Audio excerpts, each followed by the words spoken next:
Talk about leadership. I mean, in the book, you talked a little bit about elephants and Yeah. baboons. What do we learn about our own leadership and some leadership from back in the day? Sure. Well, so leadership is a great example of how this early evolution has important implications for the way we are now. So if you look at Australopithecus, they are now, for the first time, working together as a team. They're learning to, I believe it happened around then, but if it's a little later, it doesn't matter. You know, whenever the stone throwing really took off, they're now working together as a team. The group goals and the individual goals are aligning perfectly. And that means a real push in the direction of collectivism and a real dampening of our individualism. So when I'm alone in Australopithecus going, I don't want to throw stones, there's a lot of pressure on me either to get rid of me or I'm going to have to go along.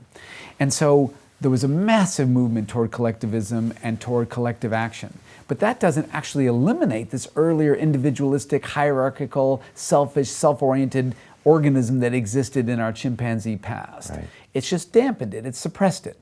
And so the question then is, well, when is that going to come out? Because all of us feel a tension all the time. In fact, you know, the two most fundamental tensions about being a human are between autonomy and relatedness.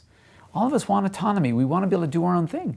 But if you're too autonomous, you can't maintain relationships because you're constantly leaving and doing your own thing. And so when you make a decision to marry or even a decision to have good friends, you're sacrificing some of your autonomy because today you're going to see a movie you didn't want to see because that's what your friends have chosen, right? And so that's the fundamental human tension. And that tension comes out in spades among our leaders. And the reason for that is they've got the whole group depending on them. So that collective orientation is much stronger. You know, here I am, the general of the army or the head of the corporation, and my whole corporation depends on me and doing the right thing for my group. But now as a leader of this group, I've got all sorts of opportunities to get benefits that my group doesn't necessarily get if they're just rank and file members. I might pay myself better, I may get perks and privileges, the girls might be more interested in me, whatever might happen. And so what that means is nowhere is this tension felt more strongly than in our leaders. Between what I call the elephant side, because of their ecology, elephants are these really fair leaders where they just are very group-oriented, and what I call our baboon side. Because of their ecology, baboons are very self-oriented leaders, very selfish. They don't really help their group at all when they're the leader. They just lord it over everybody else and benefit themselves. Okay, and break up any kind of coalitions in the group. Yeah, chimps are much better at that than baboons are, but baboons, of course, they'll benefit by their capacity to do that as well. And so the upshot is, so what's going to drive a person to be an elephant or a baboon, to be this elephant-style leader where you really look out for your group and you're group serving, and if you benefit, it's only because you've done right by your group, you know, your whole stock has gone up or your military unit was successful, or what's going to make you a baboon leader, where you're really just holding everybody down and trying to have the best things. And of course, personality be part of it. The more I'm dominance-oriented, the more I'm selfish, the more I'm narcissistic, the more those things are going to make me push toward the baboon end, but also just a fundamental inequality in your social structure.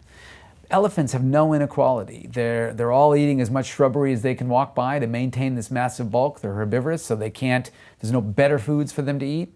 Baboons are wildly hierarchical, and they benefit from the inequality that exists because there's better quality food, there's meat rather than just grass, there's seeds, there's female mating opportunities that the males can monopolize, whereas when a female elephant is fertile, she'll signal that for miles around, and every male comes to fight it out. So there's no benefit to being right there. You can't monopolize her unless you really are the strongest, and then you might as well leave because you've got nothing to gain by sticking around.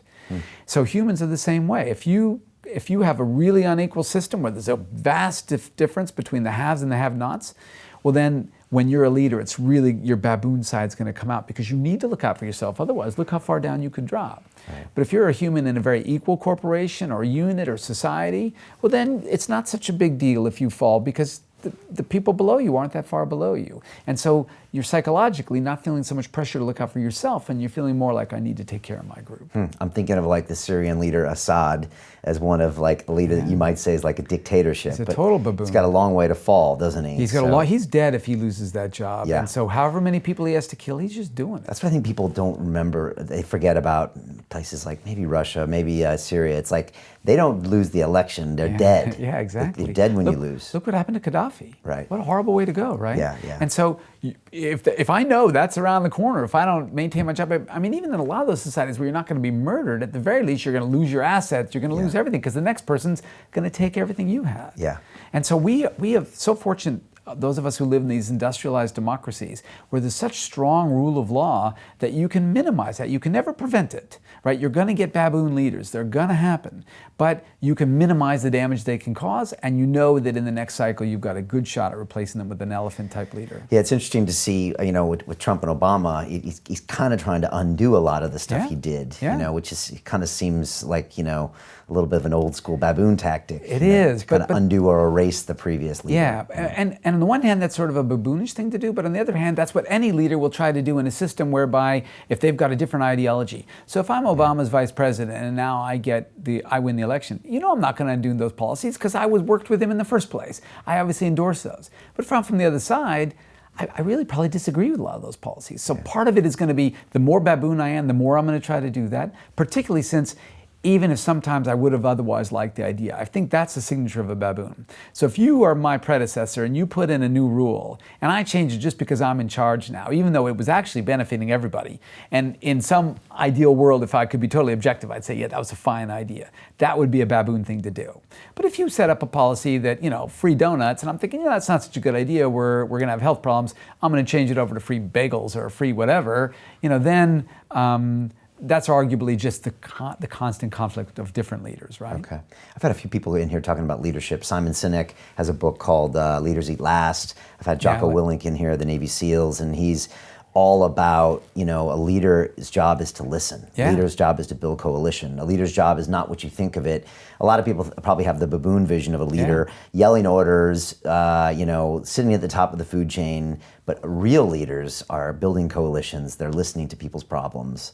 Real great leaders. No, you're absolutely, I'm totally right with you. Maybe also in structures where there's not a power dynamic as well. The problem is that the real awful leaders of our world are the baboon types, right? And there's tons of them. And what's so interesting is if you read these autobiographies of people who are in these struggles, like these revolutions in various countries or whatever, or even political parties, they all talk about how we had this vision for what we were going to be like when we took over. And if they're honest, they often say, and we were nothing like that at all. When we got in charge, boy, the perks of office were so great, and pretty soon we were indifferentiable from the people that we took over from. Right. When they're honest, Castro, does he come to mind or not? Oh, yeah. I mean, the thing is that in some ways, he actually led a more modest existence than you might predict. Right. But in some ways, of course, he was a pretty horrible leader. He's pretty dictatorial. Well, yeah, because they wanted to give everything back to the people and take away from this capitalist state, but it ended up being this dominant state. Yeah, right? That's the downside. So the only humans where capitalism ever worked was the original humans, hunter-gatherers.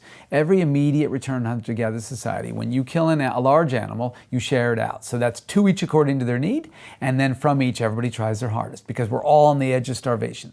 But the second that we have any capacity to store anything, well, communism just doesn't work. It doesn't fit our species. It works well for ants. It doesn't work well for humans. And so that's why E.O. Wilson said it's a great idea, wrong species, right? And so the problem with Castro's ideal is if he could have made that work, if psychologically communism were plausible, well then it could have flowered and been a very productive society, and conceivably he could have been in a position to execute. But Mao, Stalin, Lenin, Castro, all those guys, they end up overseeing this economic collapse basically because we're not that species. Whenever we can store food, if we're in a situation where we're all supposed to contribute, everybody slacks off. We know that psychologically.